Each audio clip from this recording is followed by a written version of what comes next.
Fala, galera do Bate-Papo Trabalhista. Bate-papo não, né? Não é bate-papo. É papo. Ih, errei. Vamos lá, de novo. Fala, galera do Papo Trabalhista. Saudações rubro-negras. Eita, começou. Eu sou o Marcos Dias, está aqui com você. Fabiano Luzes. E é um grande prazer a gente estar junto para debater um outro grande tema, enquanto o Fabiano se recupera. Saudações rubro-negras. Começamos assim. Galera, só para lembrar, antes da gente começar a falar, não esquece. Se cadastra no canal, marca o sininho, dá um like, comentários, sugestões. É muito importante que você mantenha essa interação, traga essas ideias, até pra gente estar alimentando, né, Marcos? Trazer todos os debates que sejam a pauta de vocês. Legal? Falamos sobre pessoas jurídicas, sobre gratuidade de justiça de pessoa física num vídeo recente.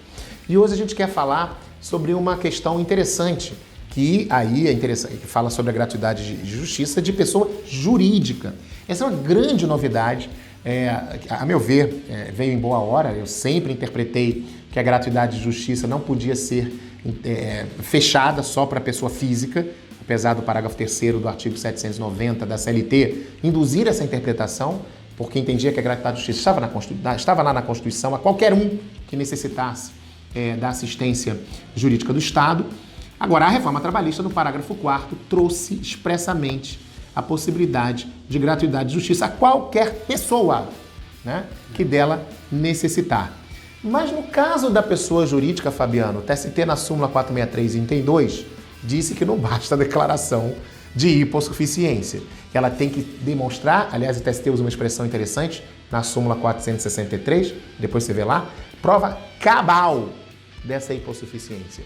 Aí eu vou te perguntar, Fabiano, você que é o expert no assunto. Quem dera eu, Marcos. Como é que uma pessoa jurídica comprova a sua hipossuficiência?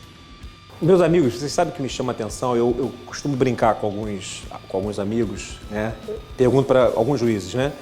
Quando justiça comum é muito habitual, né? Principalmente pedir alguns balanços, não sei o quê, né? Pede um monte de coisa, balancete, DRE. Aí eu pergunto para ele, beleza, eu pergunto pro meu amiguinho lá, meu amiguinho, inclusive colegas da Justiça do Trabalho também, eu pergunto, vem cá, quando você receber aqueles documentos, o que você faz com ele? Você lê?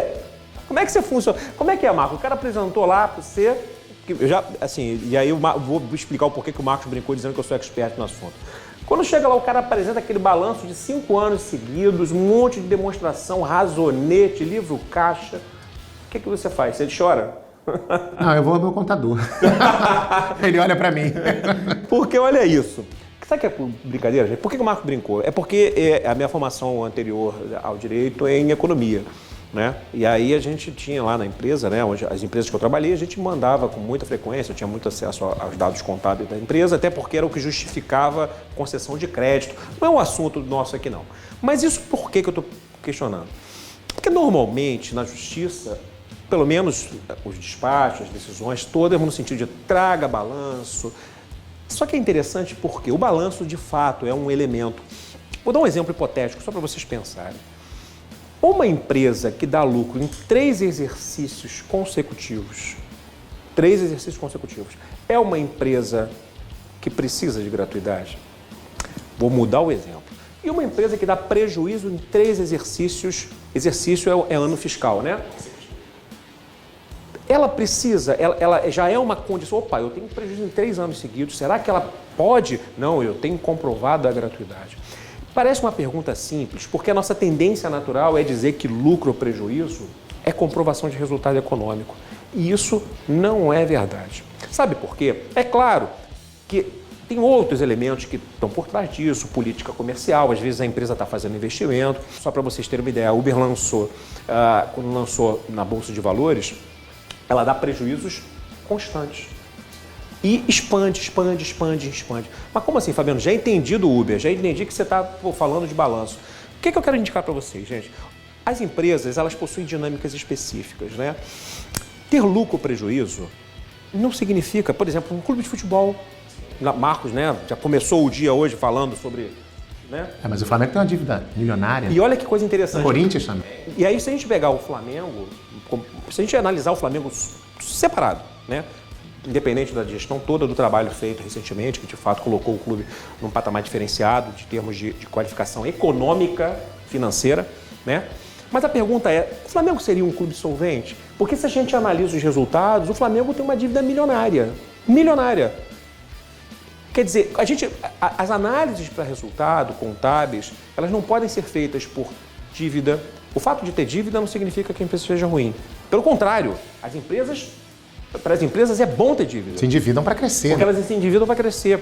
E o resultado negativo, como eu falei para vocês, não significa que um ano, em 2 ou 3, seja negativo. E aí eu vou citar para vocês um elemento que talvez seja o mais relevante, que se chama patrimônio líquido. Tá? O que é patrimônio líquido? Patrimônio líquido, você já deve ter ouvido falar na vida de vocês de ativo e passivo. Né? No final das contas, e eu estou tentando trazer um assunto para mais simples, tá? Até porque ninguém aqui é contador, o objetivo nosso não é esse. Patrimônio líquido é a análise da capacidade efetivamente de solvência de uma empresa com relação a seu conjunto de ativos. Ativos é mesa, televisão, aquelas coisinhas ali e tal. Então, monitor, câmera. Então, isso compõe o ativo da empresa. Em resumo, se eu vender isso tudo, na lei de falência fala de realizar o ativo. A pergunta é, quando eu realizo o ativo, sobra ou não sobra? Quando não sobra, significa que essa empresa, e aí tecnicamente, jurídica, contabilmente falando, ela tem o patrimônio líquido negativo ou virado.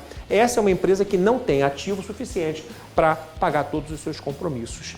Me parece que, tecnicamente falando, é o elemento mais simples e objetivo para demonstrar. Você pode ter uma empresa que tem 3 lucros seguidos e o patrimônio líquido virado. Na minha perspectiva, é uma empresa que a gratuidade de justiça se justifica. Por outro lado, eu posso ter uma empresa que tem 4 prejuízos seguidos com um patrimônio líquido fantástico. E a critério e a análise daquele caso concreto pode não ser um elemento para deferir. E Fabiana, aproveitando, a inscrição, por exemplo, no BNDT, no Serasa Ajude, títulos protestados, você acha que isso seria indício para um deferimento de gratuidade? Eu acho que sim, Marcos. Eu acho que sim, por quê? Porque quando a gente está analisando isso tudo, a gente está analisando a solvência efetivamente. Quando alguém tem um BNDT acionado pela Justiça do Trabalho, significa que ele não teve, a princípio, é uma presunção. E aí, olha que coisa interessante, é uma presunção de incapacidade econômica de pagar um passivo trabalhista. Então, eu entendo que, num primeiro momento, sim. Até porque a gente tem que lembrar que muitos financiamentos bancários, principalmente dos órgãos de governo, Banco do Brasil, Caixa Econômica Federal, principalmente, Banrisul, para quem é do Sul, aí um abraço, é obrigatória a apresentação de BNDT, porque do contrário você não tem acesso a dinheiro público, a crédito público. Então me parece um indicativo, sim. Da mesma forma, Serasa Ajude, da mesma forma, talvez, uma reflexão que vale a pena a gente ponderar, excesso de demandas trabalhistas é um indicativo.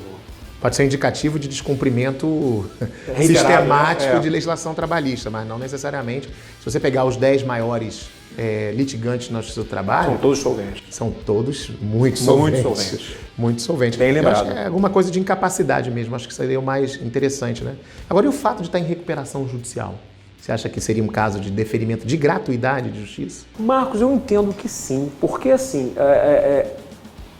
Se a recuperação judicial, o que provoca a recuperação judicial é exatamente essa incapacidade de estar pagando o seu conjunto de obrigações. E deixa eu explicar para os nossos amigos, Fabiano, por que eu perguntei da recuperação judicial. Porque lá no artigo 899, a Lei 13.467 excluiu a obrigação de depósito recursal.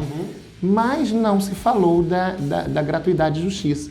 Quer dizer, que lá no 899, quem tem gratuidade de justiça também está excluído da obrigação do depósito. Mas a recuperação judicial exclui o depósito, mas será que é um sintoma para gratuidade? Então, mas aí a gente tem que lembrar como é que era a jurisprudência do TST anteriormente, né? Porque a gratuidade de justiça isentava do pagamento das custas, mas não isentava do depósito recursal, porque o depósito recursal era enxergado como o quê? Como uma garantia da execução.